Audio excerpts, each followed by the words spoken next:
Anak-anak, assalamualaikum warahmatullahi wabarakatuh. Waalaikumsalam warahmatullahi wabarakatuh. Selamat siang. Siang. Oke, hari ini kita akan mempelajari materi getaran harmonis. Anak-anak sudah belajar belum? Belum belajar? Kecapean ya kemarin.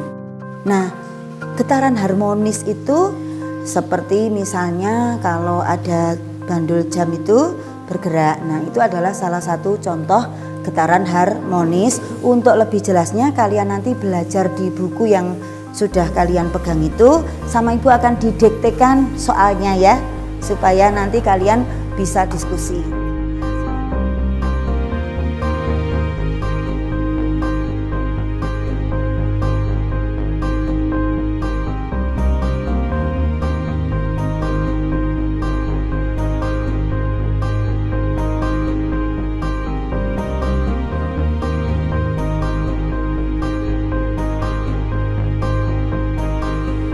Assalamualaikum warahmatullahi wabarakatuh.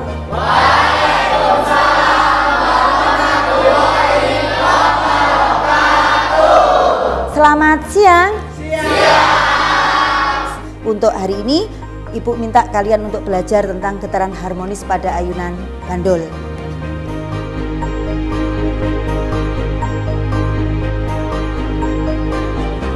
Sesuai dengan yang sudah kamu lihat. Siapa yang ingin bertanya? Waduh, semua kok bertanya. Diwakili aja ya nak ya. Coba Jeffrey. Saya mau tanya yang penggaris itu. Iya. Kenapa kok bisa penggarisnya tadi ditekan ke bawah ke atas lagi? Ya, mengapa ketika penggaris ditekan?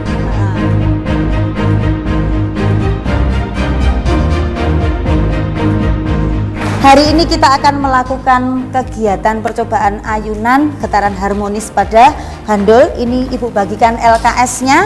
Silahkan dikerjakan sesuai dengan LKS-nya.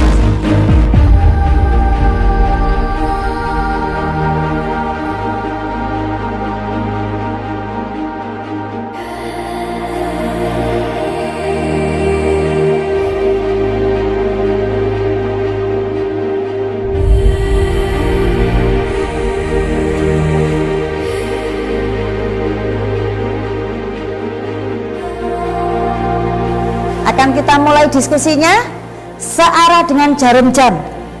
Jadi nanti kelompok Einstein menuju ke kelompok Newton dan seterusnya.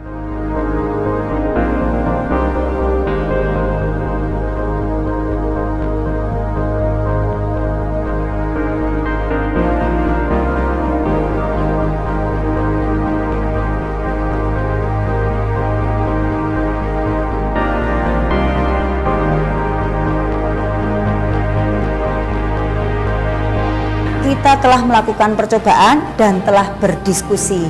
Nah, tadi kalian kan sudah bertanya di awal. Sudah bisa menjawab kan sekarang pertanyaan yang ditanya di awal tadi? Yang tadinya kalian belum bisa menjawab. Yang pertama tadi saya tanyakan.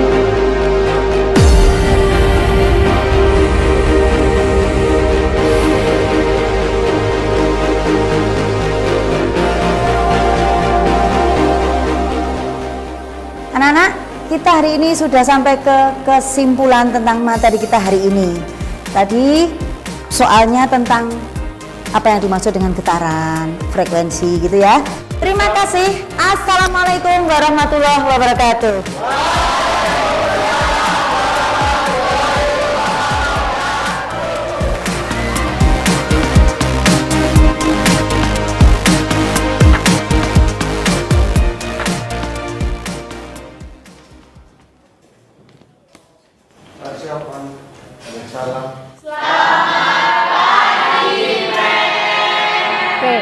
selamat pagi. Gimana kabarnya hari ini? Hari ini kita mau belajar tentang kerangka, hubungannya dengan tulang dan otot. Ada yang sudah belajar tentang tulang? Ada yang sudah belajar tentang otot? Bagus. Ada yang tahu tentang kelainan-kelainan tulang dan otot? Oh, belum ada, belum tahu. Nanti kita belajar bersama-sama. Oke. Sekarang kita belajar mengenai tulang. Tulang itu terdiri dari 3 macam tulang.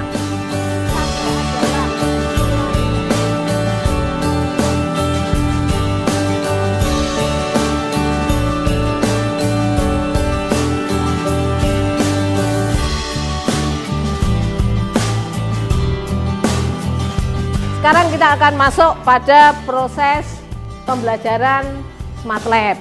Saya minta kalian berkelompok, maka kalian harus membaca modulnya dulu. Modulnya dibaca, dimengerti.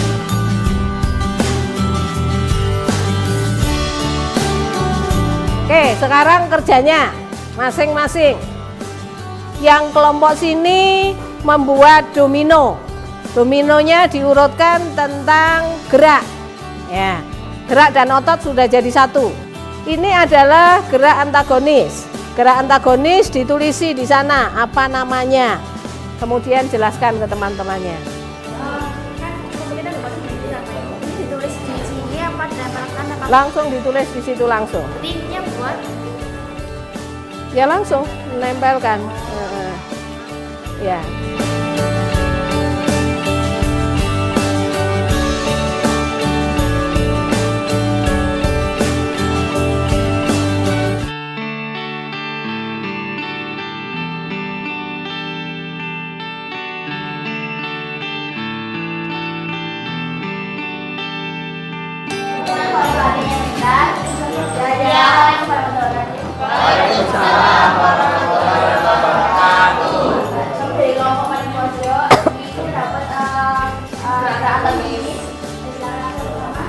Jadi kayak melengkapi ini sebelumnya kosong, jadi kami mengidentifikasi gerakan-gerakan.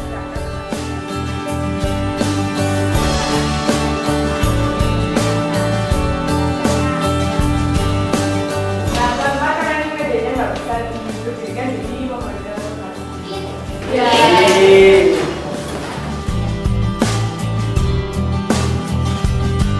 Jadi tadi kalau kami dapat permainan sama kayak kalau yang sebelumnya namanya dominator. Dominator ini namanya dari domino permainan neton dari skareton. Nama artinya sistem gerakan.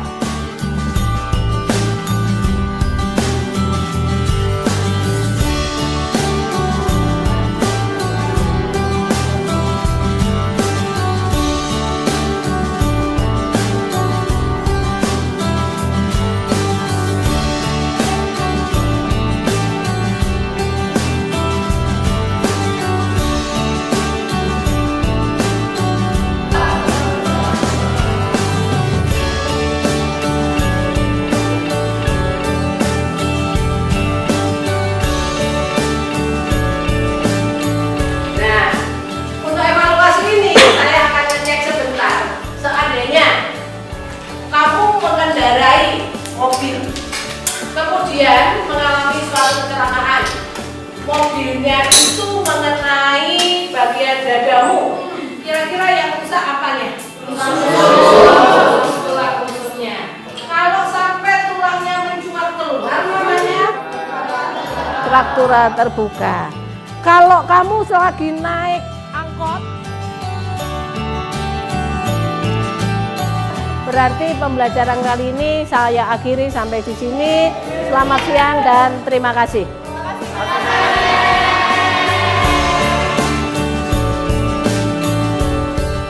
Di program Smart Lab ini saya sudah mengikuti training yang pertama training making dan TBL, juga training Lego robotik.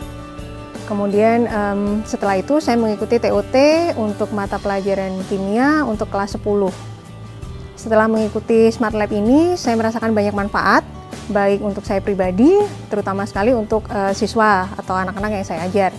Anak-anak jadi lebih termotivasi dalam belajarnya, lebih senang belajar kimia, dan yang terpenting adalah mereka menganggap bahwa kimia bukan lagi hal yang aneh, bukan lagi hal yang sulit, bukan lagi hal yang diawang-awang, tapi mereka mengenal kimia sebagai keseharian.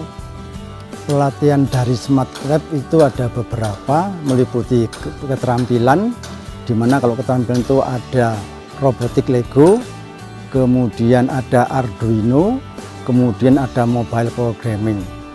Sedangkan yang sudah datang juga masih ada alat-alat seperti 3D printer dan yang lain, tapi belum sempat kami pelatihan yang terakhir.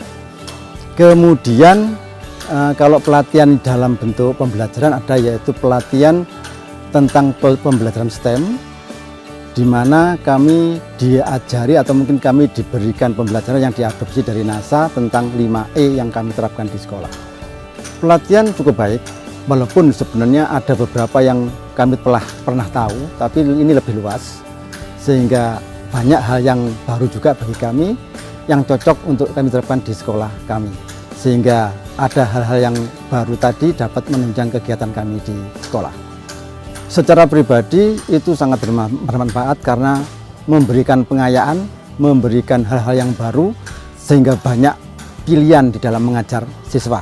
Tidak hanya kami, tapi juga bagi guru-guru yang ada di sini, terutama guru STEM, semuanya mengalami hal-hal yang baru, sehingga di dalam kelas nanti dia punya banyak pilihan di dalam mengajar siswa. Jadi ada beberapa materi pelajaran yang langsung kami terapkan sesuai dengan apa yang kami dapatkan dari Jakarta. Ada juga yang kami mengadopsi beberapa saja karena materinya cukup luas, sehingga tidak semua materi kami gunakan dengan cara ini, tapi ada beberapa saja karena waktu kami di kelas sangat terbatas. Jadi yang tadinya sedikit konvensional, saat ini kami sudah berusaha untuk mengikuti itu sehingga terpusat pada siswa, dan pemakaian alat yang sederhana, yang kontekstual begitu, sehingga anak mudah mengerti, mudah memahami secara konsep. Karena alat-alatnya itu mudah didapat dan mudah sudah dikenal dengan anak-anak di lingkungan mereka, sehingga dalam pembelajaran konsep fisika maupun matematika maupun yang lain STEM, mereka lebih mudah menerima karena tidak asing dengan alat yang dipakai, justru banyak yang bertanya sehingga lebih aktif. Setelah mengikuti pelatihan yang diadakan Smart Lab selama 2 tahun ini, saya menciptakan alat pembelajaran.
Ya, ini mungkin selama beberapa bulan kami melakukan itu memang juga mengevaluasi.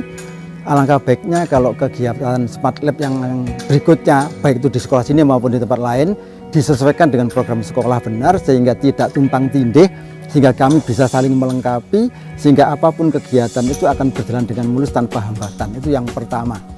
Mungkin yang kedua bisa juga dikatakan saran juga mungkin sebaiknya untuk hal-hal yang lain, dalam arti tidak hanya STEM yang menyangkut di MIPA, mungkin ada juga karena sekolah itu ada jurusan lain, mungkin bisa dilibatkan sehingga kami bisa tetap menjadi satu.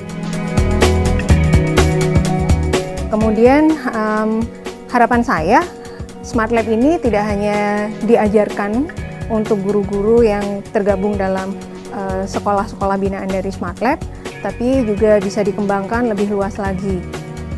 Dan itu sudah terlaksana sebagian dengan program diseminasi, baik untuk kelas 10 maupun untuk kelas 11 kimia dan IPA. Harapannya semoga ke depannya Smart Lab makin berkembang dan semakin banyak siswa yang termotivasi dan terinspirasi untuk menyenangi pelajaran IPA.